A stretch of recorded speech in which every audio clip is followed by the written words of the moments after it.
Dear students, कि आज हम पढ़ेंगे चैप्टर नंबर 10 व्रत। ध्यान से समझना है, वीडियो को बहुत अच्छी प्रकार से देखना है। आपके व्रत जो है बहुत अच्छे से जो है आप समझ जाओगे। ठीक है, देखिए व्रत क्या होता है। किसी समतल में स्थित उन सभी बिंदुओं का समूह जो एक स्थिर बिंदु से समदूरस्थ है व्रत कहलाता है। अर्थात ये जो पेपर है यहाँ पर, ये एक समतल है और इसमें मान लीजिए कोई निश्चित बिंदु ये यहाँ पर है, इस बिंदु ये कोई निश्चित बिंदु है, तो इस बिंदु से उन सभी बिंदुओं का समूह जो इस बिंदु से निश्चित दूरी पर है, समान दूरी पर है। देखिए ये सही बिंदु, इससे भी बहुत ज़्यादा बिंदु हो सकते हैं वर्त में, जो कि इस समतल में स्थित है और एक निश्चित बिंदु से समान दूरी पर है, यानी कि हर एक बिंदु की दूरी निश्चित है, समान है। तो ये क्या है? ये एक व्रत है। ठीक है,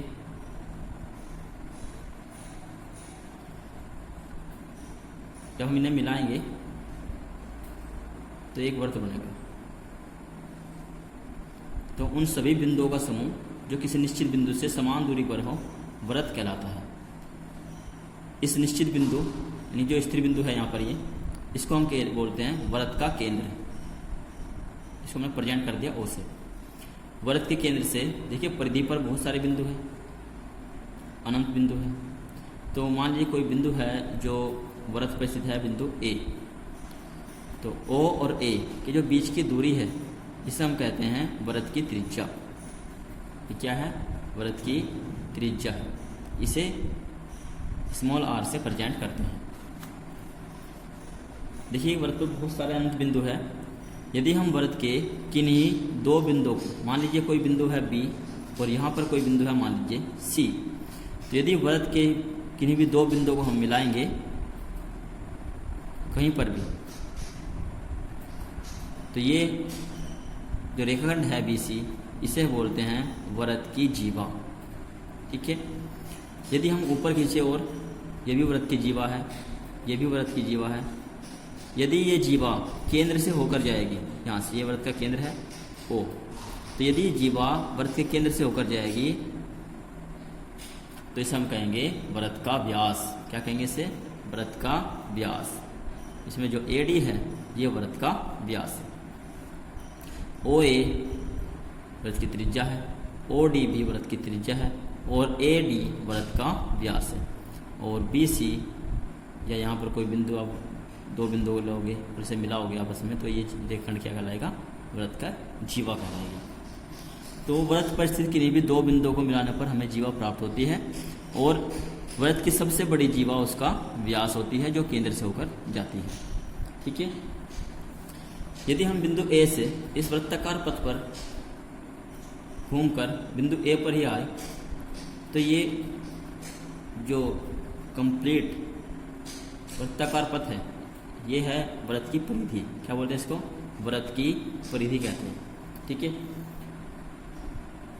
व्रत का जो व्यास है व्रत को दो समान भागों में बांटता है। व्रत का व्यास व्रत को दो समान भागों में बांटता है, जिनमें से प्रत्येक भाग ये अर्धव्रत कहलाता है। ये भी आधा व्रत है और इधर का भाग भी, ये भी आधा व्रत होगा, अर्धव्रत। ठीक है, अब समतल में देखिए बहुत सारे अनंत बिंदु होते हैं। जो बिंदु व्रत के अंदर स्थित है वे अंत्य बिंदु, व्रत के अंत्य बिंदु कहलाते हैं। ठीक है, और जो व्रत से बाहर बिंदु हैं इन्हें हम बोलते हैं बाह्य बिंदु, व्रत के बाह्य बिंदु। और जो बिंदु यानी कि जिनसे मिल करके एक व्रत बना है, जो बिंदु व्रत पर स्थित है उन्हें बोलते हैं व्रत पर स्थित बिंदु या व्रत के बिंदु। ठीक है, तो इसमें तीन प्रकार के बिंदु होंगे: अंत्य बिंदु, बाह्य बिंदु और व्रत पर स्थित बिंदु। जो व्रत पर स्थित बिंदु है इन सभी बिंदुओं से मिलकर ही व्रत बना है। आगे देखिए व्रत की जो जीवा है, ये देखिए यहाँ पे व्रत की जो जीवा है 20, ये व्रत के दो भाग करती है। एक व्रत के मतलब दो भागों में बांटती है। सपोज करो ये कोई व्रत है और उसकी ये जीवा है, जीवा है मान लीजिए 20। तो ये व्रत को दो भागों में बांटती है। ये छोटा भाग है, ये छोटा भाग क्यों कहेंगे? क्योंकि देखो यदि अर्धव्रत से छोटा है तो उसको हम बोलते हैं लघु, लघु व्रतखंड। ये है लघु व्रतखंड। और ये जो बड़ा भाग है इसे बोलते हैं दीर्घ व्रतखंड। तो व्रत की जीवा व्रत को दो भागों में बांटती हैं, लघु व्रतखंड और दीर्घ व्रतखंड। व्रत का व्यास व्रत को दो समान भागों में बांटता है। दोनों ही भाग क्या होते हैं? अर्धव्रत होते हैं। जीवा दो भागों में बांटती है, उसमें से एक भाग लघु व्रतखंड और दूसरा दीर्घ व्रतखंड कहलाता है।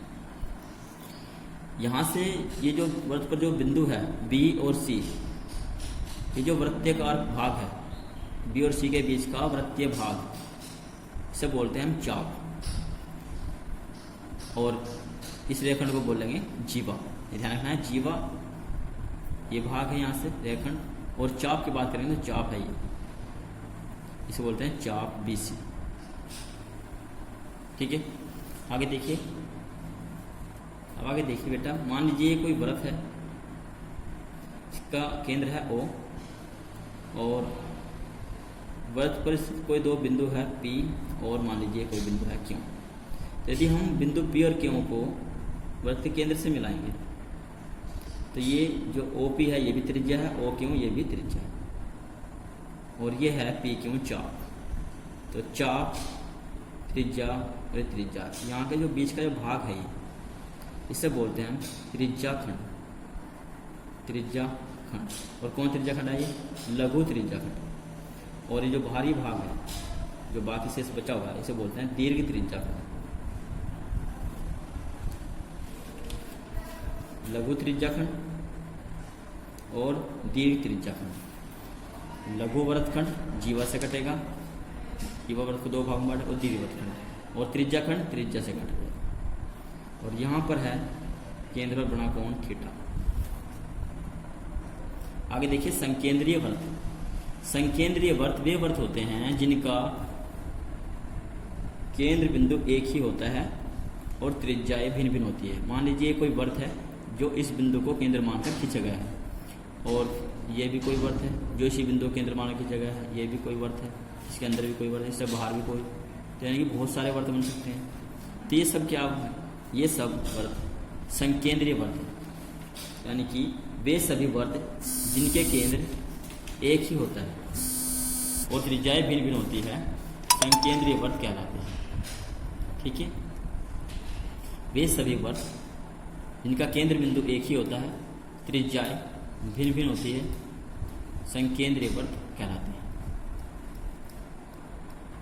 बच्चों यहाँ तक जो है आपको ये डेफिनेशन सारी अपनी बुक में से लिख लेनी है, इनको अच्छे से समझना है। वीडियो दोबारा देखिए यहाँ से, इनको रिपीट। ठीक है, अब देखिए आगे एक्सरसाइज इसमें 10.1।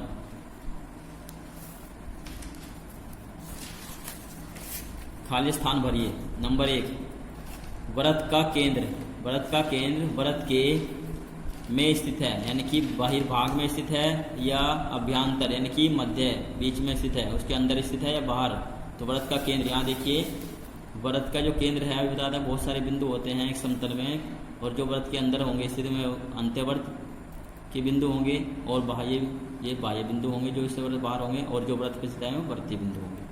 तो यहाँ पर व्रत का जो केंद्र है वो व्रत के अभ्यंतर में स्थित है। सेकंड क्वेश्चन, एक बिंदु जिसकी व्रत के केंद्र से दूरी त्रिज्या से अधिक हो, व्रत के कहाँ पे स्थित होता है? वो बाहर स्थित होता है या अंदर, ये बताना है। तो ये बाह्य स्थित होता है। देखो व्रत की त्रिज्या जो होती है वो व्रत के केंद्र से व्रत पर स्थित बिंदुओं को मिलाने पर प्राप्त होती है। ये सभी क्या है? व्रत की त्रिज्याएं है, क्योंकि ये सभी बिंदु व्रत पर स्थित है। ठीक है, तो वृत्त से जो बाहर बिंदु होगा यदि हम उसे वृत्त के केंद्र से मिलाएंगे तो इसकी जो लंबाई होगी, यानी कि ये जो रेखाखंड आया है यहाँ से, इसकी जो लंबाई हो जाएगी वो केंद्र त्रिज्या से ज़्यादा हो जाएगी। ठीक है, इसलिए इस बिंदु को हम क्या कहेंगे, बाह्य बिंदु। क्या कहेंगे इसे, बाह्य बिंदु कहेंगे। ठीक है, कोई बिंदु मान लीजिए एक्स वगैरह, तो कितना हो, बाह्य बिंदु। वृत्त की सबसे बड़ी जीवा वृत्त का व्यास होती है। क्या होती है, वृत्त का व्यास होती है। वृत्त की सबसे बड़ी जीवा, जीवा क्या होती है, वृत्त पर स्थित दो बिंदुओं को मिलाने पर जीवा प्राप्त होती है, और वृत्त की सबसे बड़ी जीवा उसका व्यास कहलाती है। और इसका व्यास वृत्त को दो समान भागों में बांटता है, जिसमें से प्रत्येक भाग अर्धवृत्त कहलाता है। ठीक है, आगे देखिए, एक चाप होता है, क्या होता है, जब इसके सिरे एक व्यास के सिरे हो, यानी कि हाँ देखिए, एक चाप होता है, क्या होता है, एक चाप जब इसके जो सिरे हैं, यानी कि मान लीजिए यहाँ पे देखिए ए और डी, ये व्यास के दोनों सिरे हैं, और यदि ये चाप हम यहाँ से यहाँ तक की बात करें तो ये क्या है, ये है अर्धवृत्त। तो क्या होता है, एक अर्धवृत्त, यानी कि जब इस चाप के दोनों सिरे एक व्यास के सिरे होंगे तो ये जो चाप होगा ये क्या होगा, अर्धवृत्त। ठीक है, अर्धवृत्त की चाप, तो इसके हम चाप क्या कहेंगे, अर्धवृत्त कहेंगे। तो एक चाप अर्धवृत्त होता है जब इसके सिरे एक वृत्त के सिरे होते हैं। वृत्तखंड एक चाप तथा एक चाप, देखिए किसका आता है, वृत्तखंड एक चाप तथा किसके बीच का भाग होता है, जीवा के, इसके बीच का, जीवा के बीच का। देखिए यहाँ पे देखिए, ये लघु वृत्तखंड और ये दीर्घ वृत्तखंड। तो ये जो वृत्तखंड है ये किसके बीच का भाग है, ये एक चाप के, ये चाप है और एक ये जीवा है। तो चाप और जीवा के बीच का भाग जो होता है वो क्या होता है, लघु वृत्तखंड या वृत्तखंड होता है। इधर से भी ये ये जीवा हो गया और ये चाप हो गया, तो इसके बीच का भाग क्या है, वो वृत्तखंड है, ये दीर्घ वृत्तखंड। एक वृत्त जिस समतल पर स्थित है उसे कितने भागों में बांटता है, उसे 3 भागों में बांटता है। कितने भागों में, 3 भागों में, ध्यान रखना है। एक वृत्त जिस समतल में स्थित होता है उसे 3 भागों में बांटता है। देखिए कैसे भाग, ये एक समतल है, ये एक वृत्त है, तो इसके 3 भागों में बांटेगा। एक तो वृत्त के अंदर का भाग है, एक ये भाग जिस पर वृत्त स्थित है, और तीसरा भाग है इसमें इसका बाह्य भाग। ठीक है, नेक्स्ट देखिए, क्वेश्चन नंबर 2, ये लिखना है सत्य असत्य में जो है कारण, उत्तर जो है कारण देना है इसका क्यों है।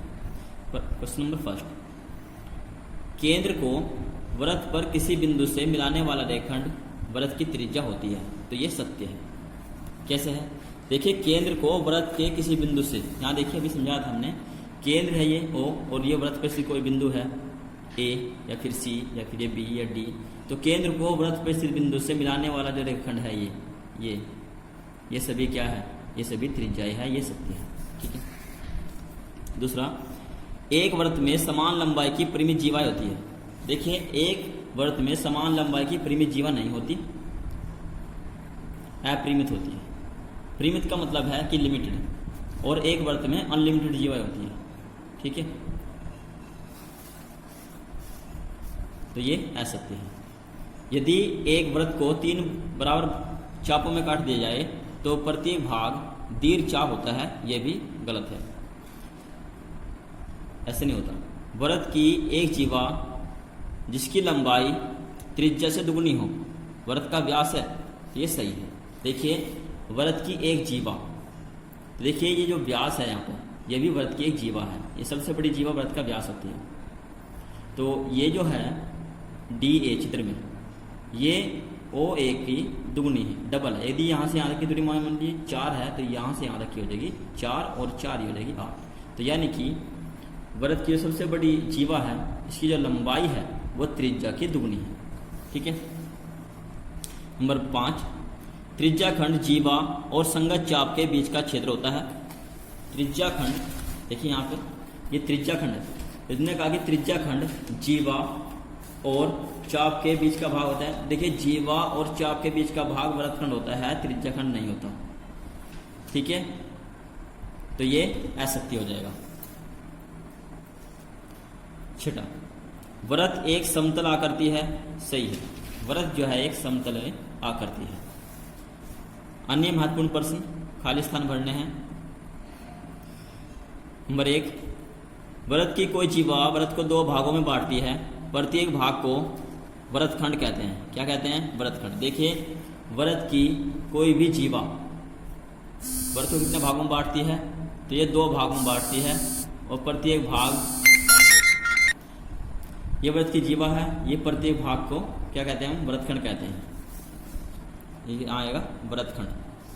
सेकंड, वृत्त के केंद्र को चाप के दोनों सिरों से मिलाने पर त्रिज्या और चाप के बीच के क्षेत्र को वृत्त का क्या कहते हैं? व्यास कहते हैं। क्या कहते हैं? व्यास।